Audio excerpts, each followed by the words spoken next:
Starting from now, we are going to learn how we apply this type of energy transfer, radiations, in the daily lives. The first typical example must be the thermal flask, or someone called it as thermals, that keep the foods or drinks hot and also cold. Some of you may think that a vacuum flask is only to use to store hot objects to keep it hot. If we understand the background, the principles of a vacuum flask, we can also make use of it to keep a cold drinks, because it really helps to reduce the heat transfer between the food or the drinks and the surroundings environments through conductions, convections, and radiations. Here is the combinations of three kinds of energy transfer in one design. In the figure here, even it is not very clear to study, so I strongly suggest you to read your own textbook. Now it shows that different parts of the vacuum flask. Let's example like the cap. There is a small opening, not a big one. There is a plastic or cork stopper, the silvery glass or stainless steel walls. There is a vacuum space between the walls, between two walls. And there is an insulated support, I think it's made by wooden or plastics, placed at the bottom of the vacuum flask. And they are using different methods like conductions, convections, silvery glass walls use radiations, small openings minimize the energy loss by radiations. Different parts of the vacuum flask can serve for different purpose, but the outcome, the main goal is to minimize the energy loss or energy gain, which depends on the substance you want to store.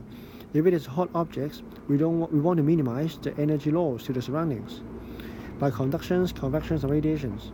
If it is the cold objects, cold liquids, we want to minimize the energy gain from outside, from the surroundings, by means of conductions, convections, and radiation too. What about a vacuum cookers? A vacuum cookers also works on the same principle as vacuum flasks. When we look at the structures of the vacuum cookers, it mainly consists of two parts, the inner pot and the outer pot.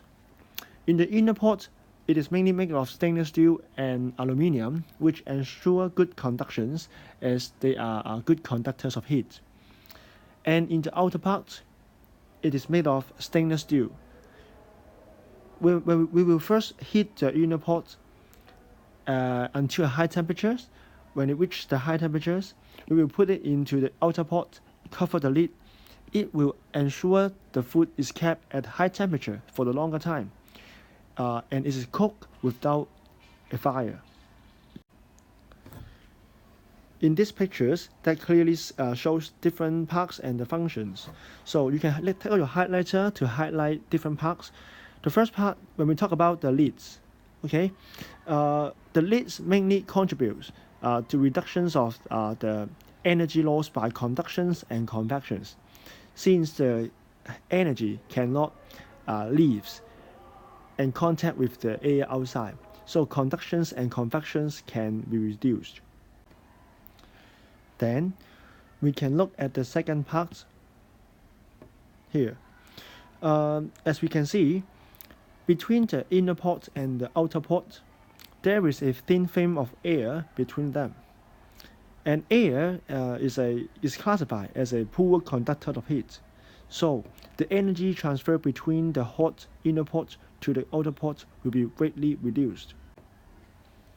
Then you may ask, even though air is a poor conductor of heat, but energy from the soup will also lose to the surrounding. So how can it is cooked without a fire for a long time? The most important part in this in the vacuum cooker is here. There is a vacuum between the double steel walls in the outer pot, which means inside the outer port here, there is a space of vacuum. As we know, vacuum consists of no particles there, so it will not allow conductions and convections to take place. So these two processes will stop in this stage, and energy will stop flowing out and losing by conductions and convections. Finally, we will look at the shiny surface of the vacuum cookers and to know how can it help to reduce the energy loss by radiations. As we all know from page 122, you can refer to that part. Shiny and light color surfaces are poor absorbers and poor radiators of the radiation. So as a result, it will reduce the energy loss by the radiations from the hot soap to outside. Even as it is shiny surface, some of the radiation will be reflected away, and it will not lose to the surrounding. Another examples of heat transfer by radiation is a transparent greenhouse, which provides a warm environment for the growing of plants. We can study how greenhouse can keep its inside warm by the figure as shown. A greenhouse is usually made of transparent materials such as glass, which does not allow the infrared radiations to pass through in both ways.